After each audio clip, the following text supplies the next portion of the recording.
हाँ, सबको मेरी आवाज आ रही? Can you hear me everyone? Yes, sir.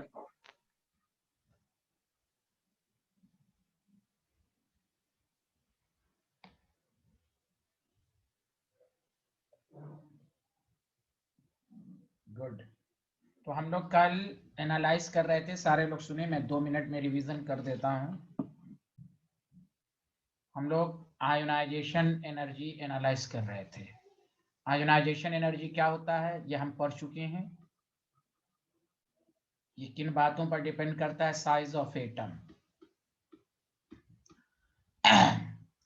तो ionisation energy inversely proportional to size of atom. जितना साइज छोटा होगा इलेक्ट्रॉन का रिमूवल डिफिकल्ट होगा। नंबर 2, इफेक्टिव न्यूक्लियर चार्ज जितना ज्यादा होता है तो force of attraction on valence electron increase होता है, तो removal of electron difficult, ionisation energy ज्यादा। तीसरा फैक्टर था पेनेट्रेशन इफेक्ट। पेनेट्रेशन इफेक्ट की मीनिंग होती है क्लोजनेस टुवर्ड्स द न्यूक्लियस। तो एस ऑर्बिटल, पी और डी ऑर्बिटल और एफ में न्यूक्लियस के नजदीक एस होता है, तो S orbital is more nearer to the nucleus, इसका पेनेट्रेशन इफेक्ट ज्यादा है। और अगर मान लीजिए S1 है और P1 है तो S से इलेक्ट्रॉन निकालना ज्यादा डिफिकल्ट है, इसलिए इसकी आयनाइजेशन एनर्जी S1 की ज्यादा होगी P1 से। इसलिए क्लोजनेस, जितना ऑर्बिटल न्यूक्लियस के क्लोज होगा उससे इलेक्ट्रॉन का निकालना और डिफिकल्ट होगा। ये तीसरा फैक्टर था।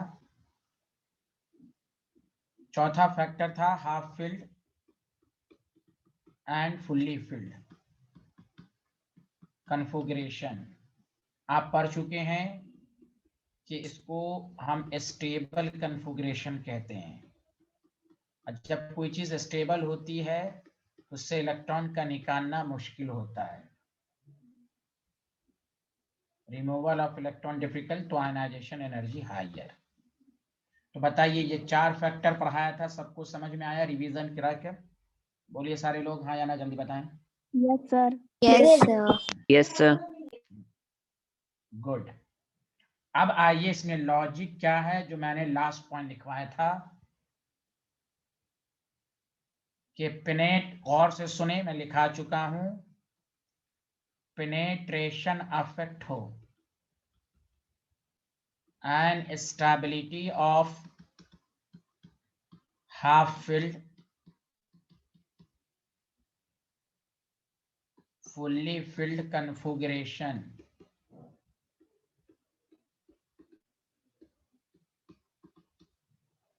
अगर एप्लीकेबल होगा भी, is applicable for second period, third period and fourth period.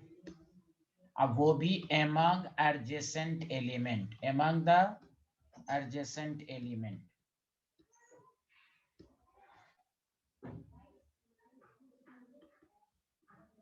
among the adjacent element मतलब नाइट्रोजन और ऑक्सीजन है तो इन दोनों में हाफ फिल फुल्ली फिल का मुकाबला होगा।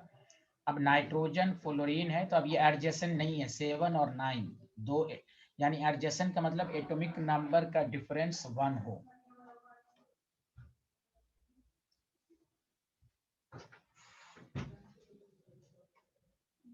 तो ये इंपॉर्टेंट लाइन है कि पेनिट्रेशन और हाफ फिल फुल्ली फिल का कंसेप्ट लगेगा तो सेकंड थर्ड फोर्थ पीरियड में वो भी अमंग द एडजेसेंट एलिमेंट। अब मैं क्वेश्चंस कराने पर आपको ये बातें और क्लियर होंगी। तो मैं शायद यहीं तक पढ़ाया था, हाँ या ना, जल्दी बताएं। Yes, sir. Yes, sir.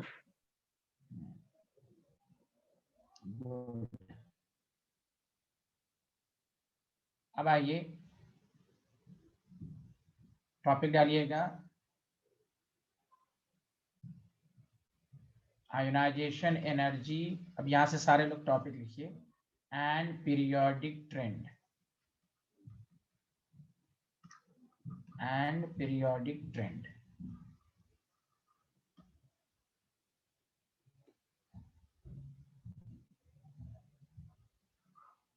पहला है पीरियड। आप सबको मालूम है लेफ्ट टू राइट जब जाते हैं तो साइज घटती है। तो आप बताइए आयनाइजेशन एनर्जी क्या होगी, बढ़ेगी? हाँ या ना, जल्दी बताएं सारे लोग। Yes, sir. Yes, sir. अरे किसी को नहीं समझ में आया भाई? अब तो फैक्टर तो पढ़ चुके हो ना। पीरियड में लेफ्ट टू राइट साइज घटती है तो आयनाइजेशन एनर्जी बढ़ेगी। Did you understand everyone? Yes, sir. Yes, sir. Yes. Yes, sir. हाँ, अब क्वेश्चन कैसे करेंगे? हाँ, कोई पूछे पीरियड में आयनाइजेशन एनर्जी का ट्रेंड, आप यही बताएंगे। लेकिन आप खुद सोचिए, गौर से सुनिए, आयनाइजेशन एनर्जी 4 बातों पर डिपेंड करती है। तो हम सिर्फ एक फैक्टर को लेकर क्वेश्चन सॉल्व नहीं कर सकते। जब किसी चीज पर बहुत सारे फैक्टर काम करते हों तो इट इज टू डिफिकल्ट।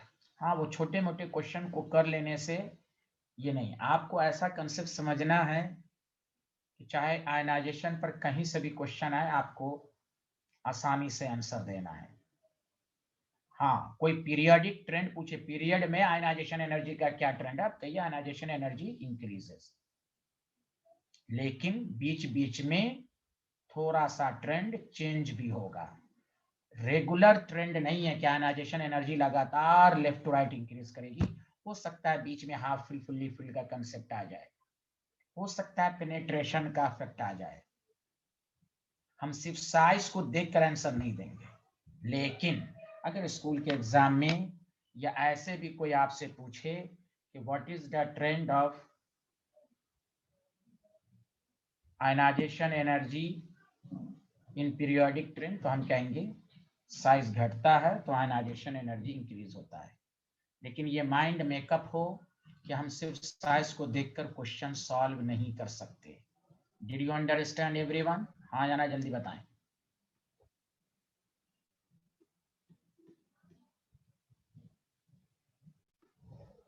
नहीं समझ में आया किसी को मेरी बातें? Yes, sir. आ गई। Yes, sir. पीरियोडिक ट्रेंड अगर आपसे कोई पूछेगा तो आप इसी तरह का आंसर देंगे। अब आइए, ग्रुप में क्या होता है बताइए सारे लोग, टॉप टू बॉटम ग्रुप में क्या होता है? Size increase होता है। Size increase. जब साइज इंक्रीज होगी तो सिंपल आयोनाइजेशन एनर्जी घटेगी। लेकिन कोई रेगुलर ट्रेंड नहीं है, इस ट्रेंड में चेंज भी हो सकता है, लेकिन ग्रुप में ऐसा ही होता है। चलिए ये लिख लिया। अब हम क्वेश्चन करने का तरीका समझा रहे हैं। लिख लिया सारे लोग? जल्दी बताएं। Yes, sir. Yes, sir. Yes. अब आइए,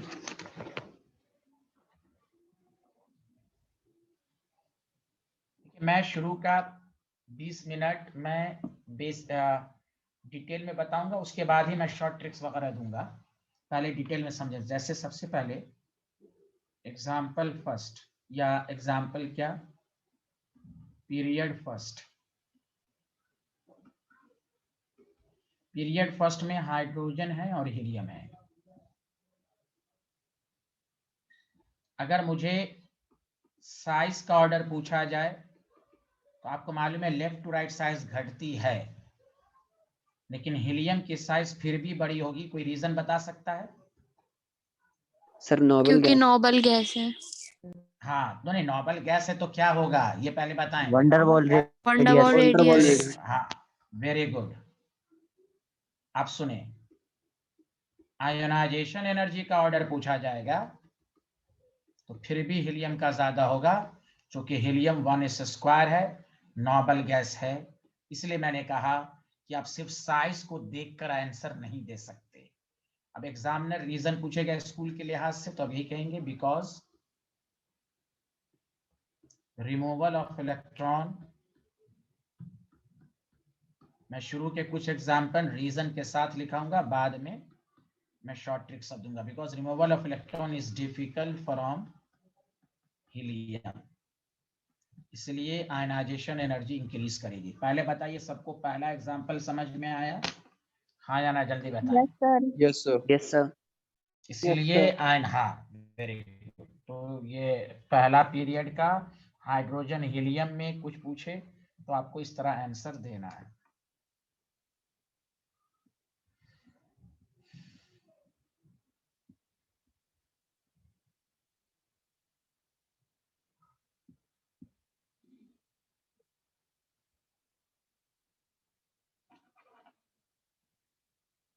हाँ लिख लिया तो बताइएगा।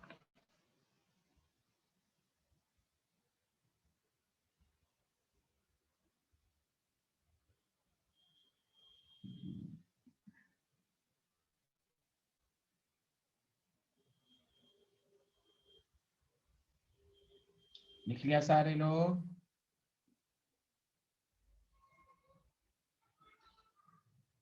Yes, sir. सर हाइड्रोजन की आयनाइजेशन एनर्जी ज्यादा होगी ना? हाँ क्यों? हाँ बताइए क्यों ज्यादा होगी, बताइए। इसका साइज छोटा है। और यहाँ मैंने क्या कहा, डिफिकल्ट बिकॉज 1s² है, यहाँ साइज को नहीं, नॉर्मल गैस है, कंप्लीटली फिल्ड है। आपको लिखा है सब फिर भी नहीं समझ में आ रहा है? Okay sir, sorry. साइज को देख, हाँ यहाँ लिख भी दिया, नॉर्मल गैस है, completely filled. Okay yes sir.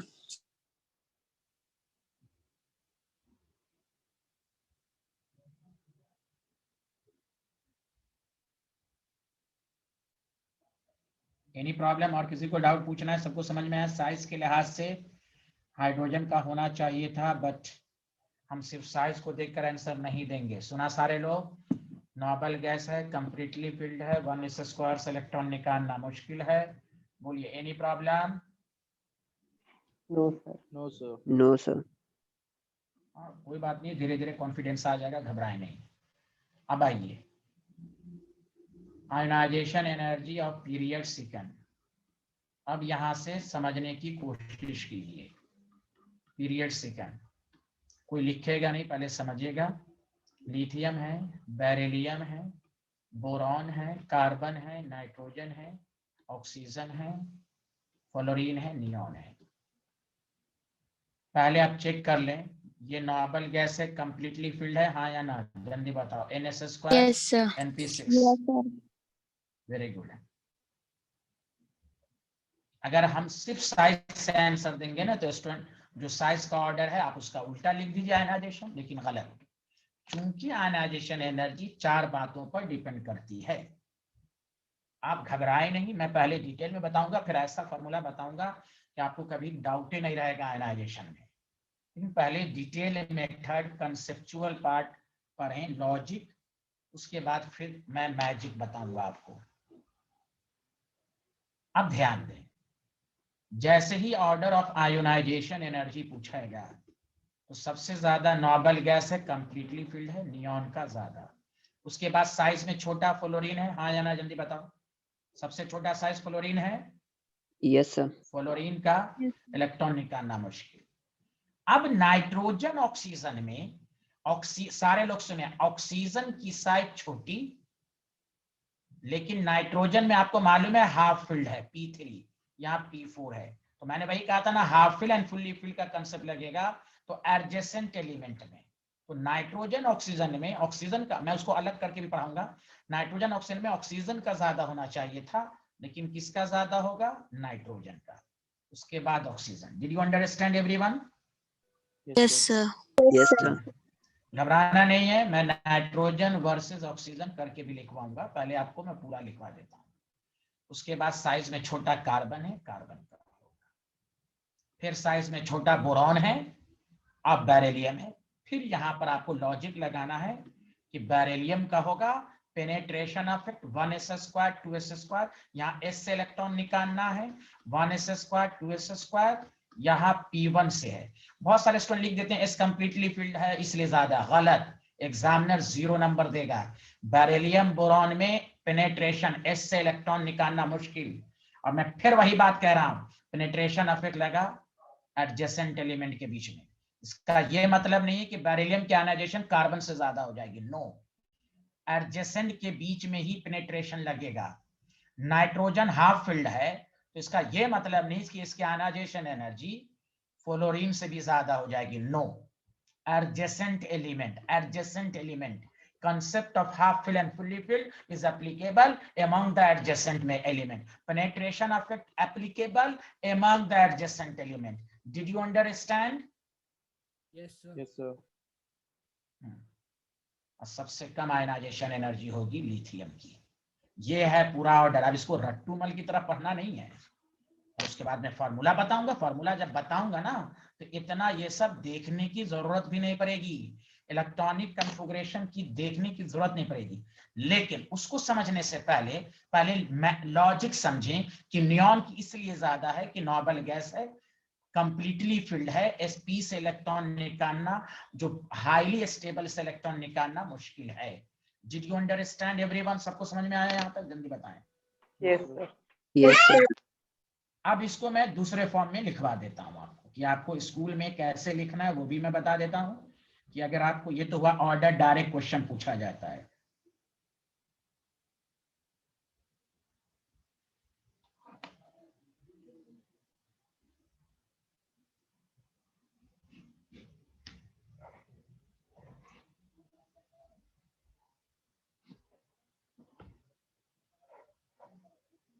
लिख लिया? जल्दी बताइए। हाँ, इसको समझने में किसी को डाउट है अभी भी तो पूछ लीजिए।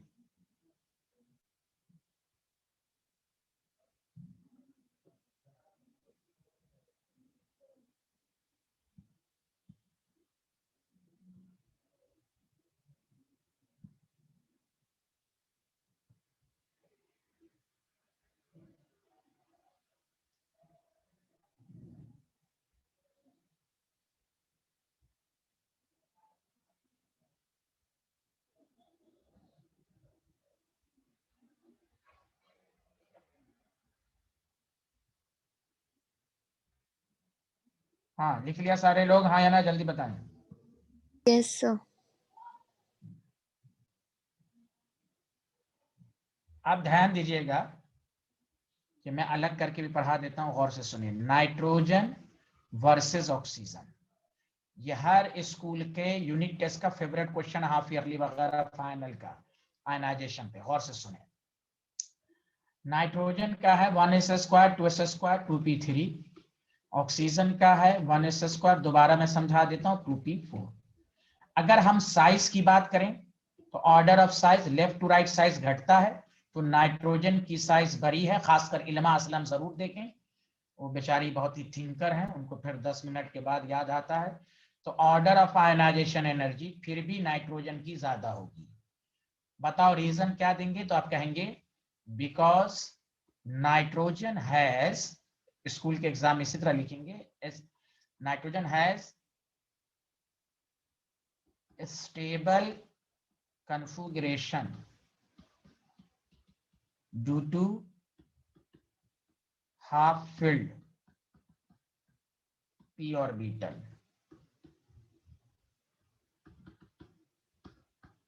So the removal of electron is difficult. जब removal of electron is difficult होगा तो आयोनाइजेशन एनर्जी क्या होगी? बढ़ेगी। Did you understand? अब बताओ, सबको अच्छे से समझ में आया? दोबारा मैं समझाया, बोलो हाँ या ना। Yes, sir. Yes, sir. Yes, sir. तो फिर कोई कंफ्यूज करेगा नाइट्रोजन का जब हाफ फील्ड है तो फ्लोरीन से ज्यादा क्यों नहीं? तो यही सब ट्रिक्स के लिए कोचिंग की जरूरत पड़ती है कि नाइट्रोजन हाफ फील्ड है तो इसका ये मतलब नहीं कि आप इसका किसी भी एलिमेंट से मुकाबला करा देंगे, कंपैरिजन करा देंगे, नहीं। कंपैरिजन होगा तो एडजेसेंट एलिमेंट में होगा, या तो ऑक्सीजन से या कार्बन से। तो कार्बन से ऐसे भी नाइट्रोजन साइज की वजह से भी ज्यादा है, छोटे होने की वजह से, और हाफ फील्ड की वजह से। एडजेसेंट एलिमेंट से ही आप मुकाबला करा सकते हैं। Did you understand everyone? मैं सारा डाउट बोल दिया, बोलो हाँ या ना। Yes, sir. नेक्स्ट, इसको लिख लें। स्कूल में रीजन के साथ पूछेगा तो इसी तरह बताएंगे, या ऑप्शन बेस्ड क्वेश्चन भी पूछेगा तो इसी तरह टिक मारेंगे आप।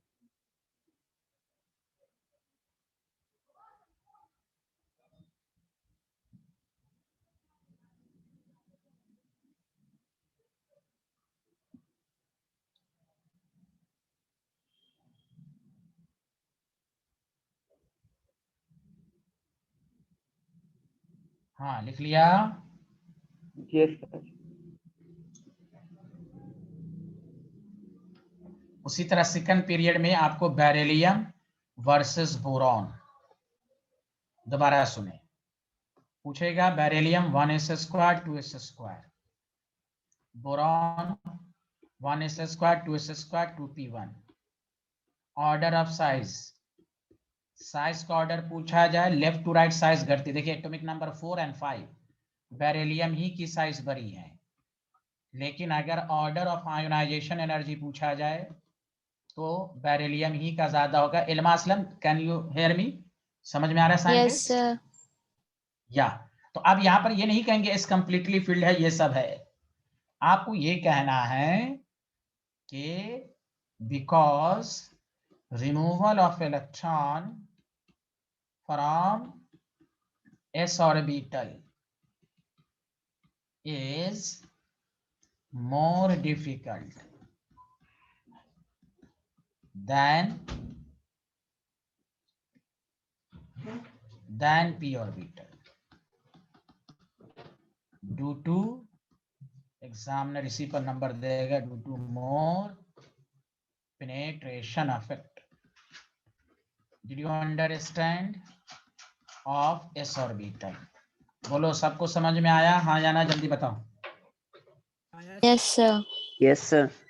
तो पहले एकदम बेसिक से एकदम धीरे धीरे चलें, कंसेप्ट आगे क्लियर हो जाएगा आपका। बताइए, any problem student?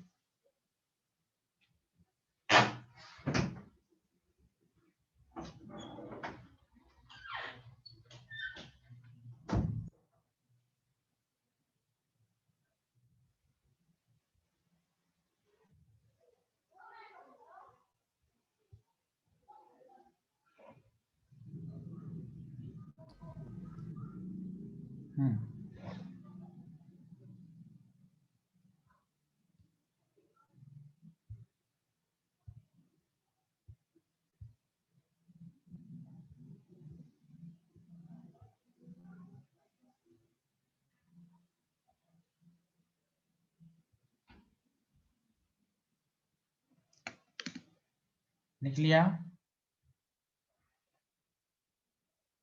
Yes, sir.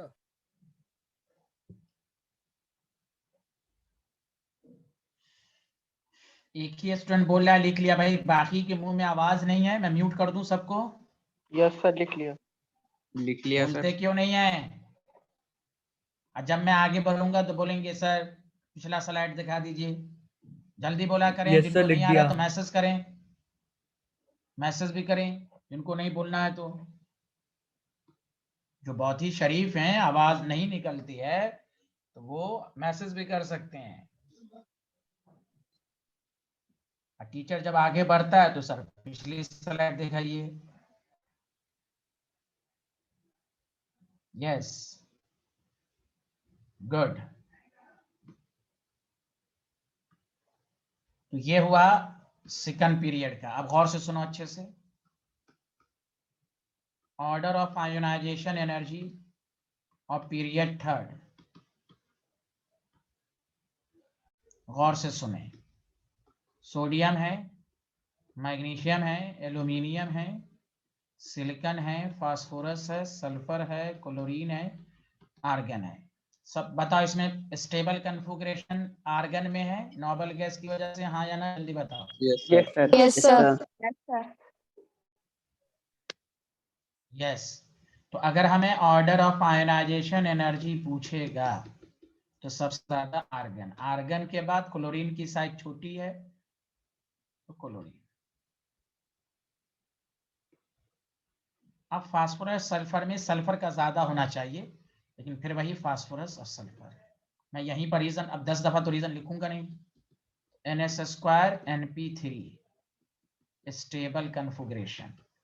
तो phosphorus sulphur adjacent element, size में छोटा है, स्टेबल। चलो मैं नेक्स्ट स्लाइड पर दिखा दूंगा। चलो अब उसी तरह सिलिकॉन की साइज छोटी है तो उसके बाद सिलिकॉन का, फिर मैग्नीशियम एल्युमिनियम में एल्युमिनियम का होना चाहिए था ज्यादा, लेकिन मैग्नीशियम का।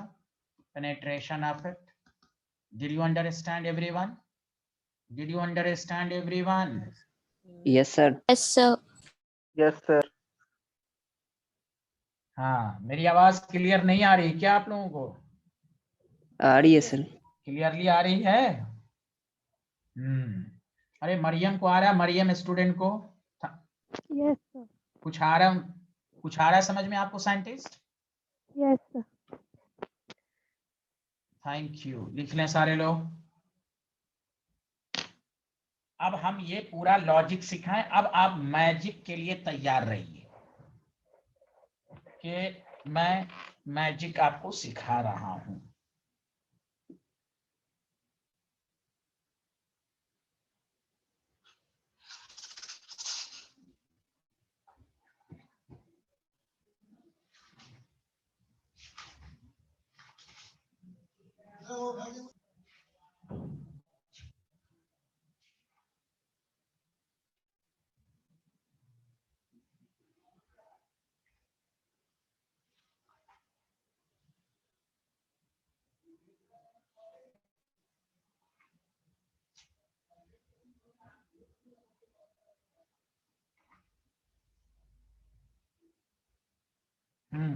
लिखिए सारे लोग, जल्दी बताइए।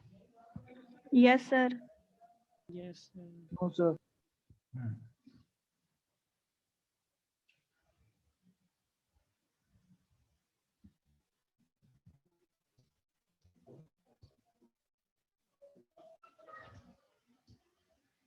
Has everyone completed? Yes, sir. Yes, sir. Yes sir. Again, phosphorus versus sulfur. जल्दी जल्दी लिख